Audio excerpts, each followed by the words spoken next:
Hello friends, स्वागत है आप सभी का IYS एजुकेशन प्लेटफॉर्म के यूट्यूब चैनल पर। चलिए स्टार्ट करते हैं अपनी डेली करंट अफेयर की क्लास, जिसमें हम लोग कवर करेंगे PIB न्यूज़ को, न्यूज़ ऑन एयर और द हिंदू न्यूज़पेपर या दैनिक जागरण में जो भी न्यूज़ इंपॉर्टेंट है उसको हम डिस्कस करेंगे। National international days and organisations जो भी आपके एग्ज़ाम पॉइंट ऑफ व्यू से रेलिवेंट है, इंपॉर्टेंट है, उनको हम डिस्कस करेंगे। चलिए तो आज की क्लास से स्टार्ट करते हैं। फ्रेंड्स, अगर आप लोगों ने अभी तक हमारे चैनल को सब्सक्राइब नहीं किया है तो प्लीज़ चैनल को सब्सक्राइब कर लीजिए, सो दैट आपको वीडियो की नोटिफिकेशन स्टार्टिंग में ही मिलती रहे और आप अपने करंट अफेयर को अच्छे से प्रिपेयर कर सकें। अगर आप वीडियो डेली बेसिस पे देखेंगे तो ज़्यादा बेटर होगा, बिकॉज उससे आपका करंट अफेयर डेली प्रिपेयर होता रहेगा और एंड टाइम पर पेपर के जस्ट पहले आपको बर्डन नहीं पड़ेगा। फिर आप इजीली किसी भी मैगजीन से अगर कवर भी करेंगे, एक बार रिवीजन करेंगे तो आपका इजीली हो सकता है। चलिए तो आज की क्लास स्टार्ट करते हैं। फर्स्ट न्यूज़, आपातकाल के दौरान जनता के लिए काबल उत्थुपी ऐप को किसने लॉन्च किया है? तो इसका राइट आंसर है MK स्टॉलिन। ये तमिलनाडु के मुख्यमंत्री हैं। इन्होंने इस ऐप को काबल उत्थुपी नाम से लॉन्च किया है। अब इन्होंने इस ऐप का उपयोग कैसे किया जाएगा? पुलिस नियंत्रण कक्ष को आपातकालीन अलर्ट भेजने के लिए इस ऐप का उपयोग किया जाएगा, ताकि जनता के सदस्यों द्वारा किसी भी संकट या आपात स्थिति के दौरान तत्काल सहायता प्रदान की जा सके। ओके, चलिए नेक्स्ट न्यूज़ देखते हैं। India boat and marine show यानी IBMS के 4th संस्करण कहाँ पर आयोजित होने जा रहा है? तो इसका राइट आंसर है कोची, केरल में ये आयोजित हो रहा है। India boat and marine show का 4था संस्करण केरल के कोची में आयोजित किया जाने वाला है। India boat and marine show Bharat की एकमात्र और सबसे प्रभावशाली नाव और समुद्री उद्योग से संबंधित प्रदर्शनी है। इसका आयोजन कोची स्थित क्रूज एक्सपो द्वारा आयोजित किया जाता है और लोकेशन आपको पता लगी गई है क्योंकि कोची, और इसका कौन सा ये संस्करण है? तो ये 4था संस्करण है। दोनों ही चीज़ें इंपॉर्टेंट हैं, याद रखिए। चलिए नेक्स्ट न्यूज़ देखते हैं। हाल ही में किस राज्य सरकार ने महिलाओं और छात्राओं को सुरक्षित परिवहन प्रदान करने के लिए 3 शी ऑटो स्टैंड स्थापित किए हैं? तो इसका राइट आंसर हो जाएगा आंध्र प्रदेश। महिलाओं और छात्रों को सुरक्षित परिवहन प्रदान करने के लिए आंध्र प्रदेश के चित्तूर में पुलिस ने 3 शी ऑटो स्टैंड स्थापित किए हैं, जो राज्य में इस तरह का पहला ऑटो स्टैंड है। अब इसका उद्देश्य क्या है शी ऑटो स्टैंड का? इसका स्टैंड, शी ऑटो स्टैंड में महिला ऑटो ड्राइवर्स अपनी गाड़ियां खड़ी कर सकेंगी और अपने हिसाब से ऑटो ऑपरेट कर सकेंगी। ओके, तो वेरी वेरी इंपॉर्टेंट है। ठीक है, इसको आप याद रखिए, क्योंकि विमेंस से रिलेटेड जो भी इनिशिएटिव्स लिए जाते हैं तो वो एग्जाम पॉइंट ऑफ व्यू से इंपॉर्टेंट हो जाते हैं, बिकॉज हमें विमेन को एम्पावरमेंट करना है। चलिए नेक्स्ट न्यूज़ देखते हैं। उत्तर प्रदेश के मुख्यमंत्री योगी आदित्यनाथ ने स्कूल चलो अभियान को किस जिले से शुरू किया है? तो इसका राइट आंसर हो जाएगा श्रावस्ती, उत्तर प्रदेश। बिकॉज श्रावस्ती का जो रेट था, लिटरेसी रेट, वो बहुत डाउन था, इसलिए उत्तर प्रदेश के अंदर लोएस्ट जो था तो वो श्रावस्ती का ही लिटरेसी रेट था। इस वजह से श्रावस्ती से शुरू किया गया है स्कूल चलो अभियान को। उत्तर प्रदेश के मुख्यमंत्री योगी आदित्यनाथ ने राज्य के प्राथमिक और राज्य प्राथमिक विद्यालयों में 100% नामांकन सुनिश्चित करने के लिए श्रावस्ती जिले को स्कूल चलो अभियान, श्रावस्ती जिले से स्कूल चलो अभियान को शुरू किया है। ओके, उत्तर प्रदेश के श्रावस्ती जिले में सबसे कम साक्षरता दर है। इस अभियान का उद्देश्य श्रावस्ती के साथ साथ प्रदेश के अन्य पिछड़े जिलों को भी साक्षरता की मुख्य धारा में लाना है। चलिए नेक्स्ट न्यूज़ देखते हैं। वेरी वेरी इंपॉर्टेंट है, उत्तर प्रदेश का कोई भी एग्जाम हो उसके लिए तो इम्पॉर्टेंट है ये, साथ में और एग्जाम के लिए भी इंपॉर्टेंट हो जाती है। चलिए नेक्स्ट न्यूज़ देखते हैं। संयुक्त राष्ट्र मानवाधिकार परिषद ने मानव अधिकारों और जलवायु परिवर्तन के लिए दुनिया का पहला स्वतंत्र विशेषज्ञ किसे नियुक्त किया है? तो इसका राइट आंसर हो जाएगा इयान फ्राई। ये भी काफ़ी इंपॉर्टेंट न्यूज़ है। संयुक्त राष्ट्र मानवाधिकार परिषद यानी कि UN ह्यूमन राइट कमीशन ने डॉक्टर इयान फ्राई को मानवाधिकारों और जलवायु परिवर्तन के लिए दुनिया का पहला स्वतंत्र विशेषज्ञ नियुक्त किया है। UNHRC यानी कि United nation human right council. Okay, तो संयुक्त राष्ट्र मानवाधिकार परिषद संयुक्त राष्ट्र का एक निकाय है जो विश्व भर में मानवाधिकारों के संरक्षण के लिए काम करता है। इसकी स्थापना की अगर हम बात करें तो इसकी स्थापना 15 मार्च 2006 को हुई थी UNHRC की, और इसका मुख्यालय जिनेवा, स्विट्जरलैंड में। दोनों ही चीज़ आप याद रखिए, पूछ ली जाती हैं। और विशेषज्ञ किसे नियुक्त किया गया वो तो याद रखना ही रखना है। चलिए नेक्स्ट न्यूज़ देखते हैं। किसने अवैध टिकटिंग के खिलाफ ऑपरेशन उपलब्ध अभियान चलाया है? तो इसका राइट आंसर हो जाएगा आरपीएफ यानी कि रेलवे पुलिस फोर्स जो है। तो अब चूंकि इसको रेलवे प्रोटेक्शन स्पेशल फोर्स के नाम से जाना जाता है, तो आरपीएफएस ने ही ये स्टार्ट किया है। एक्चुअली क्या होता था, आपको पता होगा कि दलालों की टिकटों की बहुत ज़्यादा दलाली होने लगी थी, स्पेशली कोरोना पीरियड की अगर हम बात करें। तो चूंकि हमारे यहाँ पर इतने लोग डिजिटलाइज नहीं हैं, इतने एक्सपर्ट नहीं है कि वो अपने टिकट खुद ऑनलाइन बुक कर सकें। इवन आईआरसीटीसी पर अकाउंट भी नहीं होगा सबका, ठीक है, जो गरीब लोग हैं। तो इस वजह से क्या हुआ, दलाल बहुत बढ़ गए थे, उन्होंने टिकट को सेल करना शुरू कर दिया था, ठीक है। ब्रोकर, एक तरीके से ब्रोकरी करनी शुरू कर दी थी उन्होंने। तो उसको रोकने के लिए आरपीएफएस ने ये शुरू किया है ऑपरेशन उपलब्ध, मतलब टिकट का उपलब्ध होना। तो इसलिए आप ब्रोकरी मत कीजिए, ब्रोकर से मत खरीदिए, आपके पास ट्रेन के टिकट उपलब्ध हैं, ठीक है। तो ये रीज़न था। रेलवे सुरक्षा बल सेवा ने ऑपरेशन उपलब्ध के तहत कथित कालाबाजारी करने वालों के खिलाफ एक अखिल भारतीय अभियान चलाया है। अभियान के तहत 1459 दलालों को गिरफ्तार किया गया है। इसने भारतीय रेलवे, खान पान और पर्यटन निगम के 341 अधिकृत एजेंट भी शामिल हैं। ओके, इंपॉर्टेंट है, आईआरसीटीसी के 341 अधिकृत एजेंट भी इसमें शामिल हैं, ठीक है। तो आप सोच सकते हो कि कितनी बड़ी ब्रोकरिंग होती थी और किस लेवल पर होती थी, किस स्केल पर होती थी, ठीक है। आरपीएफएस की अगर हम बात करें तो ये एक केंद्रीय सशस्त्र बल है जो भारतीय रेल मंत्रालय के अधीन कार्य करता है। आपको रेल मंत्रालय के बारे में पता ही होगा, अश्विनी वैष्णव जी उसके मुखिया हैं। आरपीएफएस रेलवे प्रोटेक्शन स्पेशल फोर्स को कहते हैं, और भारतीय रेलवे सुरक्षा बल सेवा, इसके महानिदेशक की अगर हम बात करें तो ये संजय चंद्र जी हैं। चलिए नेक्स्ट न्यूज़ देखते हैं। किस राज्य सरकार ने मुख्यमंत्री बागवानी बीमा योजना के लिए फसल बीमा पोर्टल यानी कि क्रॉप इंश्योरेंस पोर्टल को लॉन्च किया है? तो इसका राइट आंसर हो जाएगा हरियाणा। हरियाणा के मुख्यमंत्री मनोहर लाल खट्टर जी के द्वारा मुख्यमंत्री बागवानी बीमा के लिए फसल बीमा पोर्टल को लॉन्च किया गया है। ओके, बीमा पोर्टल के माध्यम से बागवानी किसानों की फसल को प्राकृतिक आपदाओं जैसे कि फसल में बीमारी लगने वाली अगर हो, और अगर असामान्य वर्षा हो, मतलब चाहे सूखा हो जाए चाहे बहुत ज़्यादा हो जाए, तो उससे दोनों से ही प्रॉब्लम आ जाती है। इसके अलावा तूफान, सूखा पड़ना आदि के कारण होने वाले नुकसान पर बीमा कवर प्रदान किया जाएगा। तो नेक्स्ट न्यूज़ देखते हैं। Centre for monitoring Indian economy द्वारा जारी रिपोर्ट के अनुसार भारत में सबसे कम बेरोजगारी दर वाले राज्यों में कौन सा राज्य शीर्ष स्थान पर रहा है? तो इसका राइट आंसर हो जाएगा Chhattisgarh. Centre for monitoring Indian economy द्वारा जारी रिपोर्ट के अनुसार छत्तीसगढ़ 0.6% बेरोजगारी दर के साथ भारत में सबसे कम बेरोजगारी दर वाले राज्यों में शीर्ष स्थान पर रहा है। ओके, छत्तीसगढ़ शीर्ष स्थान।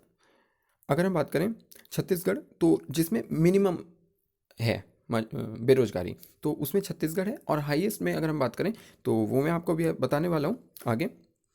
अगर हम बात करें सबसे अधिक बेरोजगारी दर की, तो सबसे अधिक बेरोजगारी दर पाई गई है हरियाणा में। 26.7% बेरोजगारी दर के साथ हरियाणा प्रथम स्थान पर है। आप सोच सकते हो 26.7 और मिनिमम कितनी है 0.6, ठीक है। तो कितना डिफरेंस है आप खुद से सोच लीजिए। 26.1 बहुत बड़ा डिफरेंस होता है। तो आई थिंक छत्तीसगढ़ में सिचुएशंस बहुत नॉर्मल होंगी। ओके, तो CMIE यानी कि centre for monitoring of Indian economy की जारी रिपोर्ट के अनुसार भारत में कुल बेरोजगारी दर 7.5% है। अगर हम ओवरऑल की बात करें, पर स्टेट ना देखें, तो 7.5% है। सबसे अधिक बेरोजगारी दर वाले अगर 3 राज्यों की बात करें तो हरियाणा फर्स्ट पे हो ही चुका है, जैसा कि मैं बता चुका हूँ। इसके अलावा राजस्थान और जम्मू कश्मीर, इन दोनों में ही 25% है। रिपोर्ट को जारी किसने किया है? तो ये आपको पता चल ही गया है, centre for monitoring of Indian economy. याद रखिए आप, बिकॉज पूछ लिया जाता है कि किसने ये रिपोर्ट जारी करी है और इसका मुख्यालय कहाँ पर है। अगर हम CMIE का मुख्यालय की बात करें तो ये महाराष्ट्र, मुंबई में है। ओके, नेक्स्ट न्यूज़ देखते हैं। राष्ट्रीय समुद्री दिवस 2022 यानी कि नेशनल मैरीटाइम डे 22 कब मनाया गया है? तो ये 5 अप्रैल को सेलिब्रेट किया जाता है, ठीक है। हर साल 5 अप्रैल को भारत में राष्ट्रीय समुद्री दिवस मनाया जाता है। इस वर्ष राष्ट्रीय समुद्री दिवस का 59वां संस्करण है। इस बार 59th है। ओके, 5 अप्रैल 1919 को बॉम्बे से लंदन के लिए रवाना हुए पहले भारतीय स्वामित्व वाले जहाज यानी कि SS royalty Scindia steam navigation company limited का पहला जहाज अपनी पहली यात्रा के उपलक्ष्य में राष्ट्रीय समुद्री दिवस हर साल 5 अप्रैल को मनाया जाता है। ओके। विश्व समुद्री दिवस हर साल सितंबर के अंतिम सप्ताह में गुरुवार को मनाया जाता है। अगर बर्ड मैरीटाइम डे की बात करें तो ये सितंबर के सप्ताह में अंतिम सप्ताह में गुरुवार के दिन सेलिब्रेट किया जाता है। ओके, चलिए अब कुछ एमसीक्यूज़ देख लेते हैं और उसी से, क्योंकि बिकॉज आपके पेपर में मोस्टली एमसीक्यूज़ ही आने हैं तो उससे आपकी अच्छी प्रैक्टिस हो जाएगी, तो इसलिए मैंने अब एमसीक्यूज़ डालने स्टार्ट कर दिए हैं। तो आज से मैंने एमसीक्यूज़ भी डाले हैं। चलिए तो देखते हैं, किस देश ने हाइड्रोजन जलाकर ग्रीन स्टील का उत्पादन करने के लिए पायलट प्रोजेक्ट को शुरू किया है? आपके ऑप्शंस हैं अमेरिकी, स्वीडन, कतर या फिर चाइना। तो इसका राइट आंसर हो जाएगा स्वीडन। एक्चुअली क्या हुआ है कि जब हम स्टील को बनाते हैं तो उसके लिए हमें एक ईंधन की ज़रूरत पड़ती है, फ्यूल की। ठीक है, तो जो स्वीडन है उसने जो फ्यूल है उसके लिए हाइड्रोजन को यूज़ किया और उससे स्टील को अपना प्रोडक्शन किया स्टील का। तो इसलिए दैट्स वाई हम बोल रहे हैं कि हाइड्रोजन जलाकर ग्रीन स्टील, उस जो स्टील बन रही है बिकॉज उससे बहुत पॉल्यूशन नहीं हो रहा है, तो इस वजह से हम उसको बोल रहे हैं ग्रीन स्टील। नेक्स्ट न्यूज़ देखते हैं, किस राज्य सरकार ने मर्यादा पुरुषोत्तम श्रीराम अंतर्राष्ट्रीय हवाई अड्डे के लिए एआई के साथ पट्टा समझौते पर हस्ताक्षर किए हैं? आपके ऑप्शंस हैं उत्तर प्रदेश, गोवा, बिहार और उड़ीसा। तो इसका राइट आंसर आप सभी को पता होना चाहिए, उत्तर प्रदेश हो जाएगा, ऑब्वियस सी बात है। ठीक है, क्योंकि यूपी में बन रहा है तो उत्तर प्रदेश सरकार ही करेगी। तो आई होप ये क्वेश्चन में मुझे कुछ एक्सप्लेन करने की जरूरत नहीं है। अगर एआई की बात करें तो एयरपोर्ट अथॉरिटी ऑफ इंडिया है, इससे पट्टा समझौते पर हस्ताक्षर किए गए हैं। नेक्स्ट न्यूज़ देखते हैं, खगोलविदों ने किस नाम से बृहस्पति जैसे समान ग्रह की एक खोज की है? एक्चुअली एक बृहस्पति के जैसा ही साइज में भी एक ग्रह पाया गया है। ठीक है, उसका अपना तारा अलग है, जो जैसे हमारा सूर्य अलग है तो उसका अपना सूर्य अलग है, लेकिन वो अगर हम उसके साइज अकॉर्डिंग बात करें तो बिल्कुल बृहस्पति जैसा है। ठीक है, तो आपके ऑप्शंस हैं, आप ऑप्शंस थोड़े अजीब से हैं और ऐसे क्वेश्चंस नॉर्मली आते नहीं हैं, बट चूंकि मिला है तो इस वजह से मैंने न्यूज़ बताने के लिए क्वेश्चन फॉर्मेट में डाल दिया है। तो इसका राइट आंसर हो जाएगा ए ही इसका राइट आंसर है। अगर हम बात करें तो K2 2016 BLG 0005LB इसका नाम रखा गया है। ओके, चलिए कुछ और MCQs देखते हैं।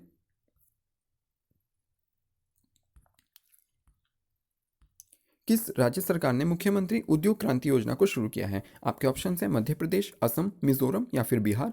तो इसका राइट आंसर हो जाएगा मध्य प्रदेश। ओके, याद रखिए आप सब लोग, जो मध्य प्रदेश सरकार है उसने उद्यमियों को और अच्छे से बनाने के लिए, ठीक है, तो मुख्यमंत्री उद्यम क्रांति योजना की शुरुआत की है।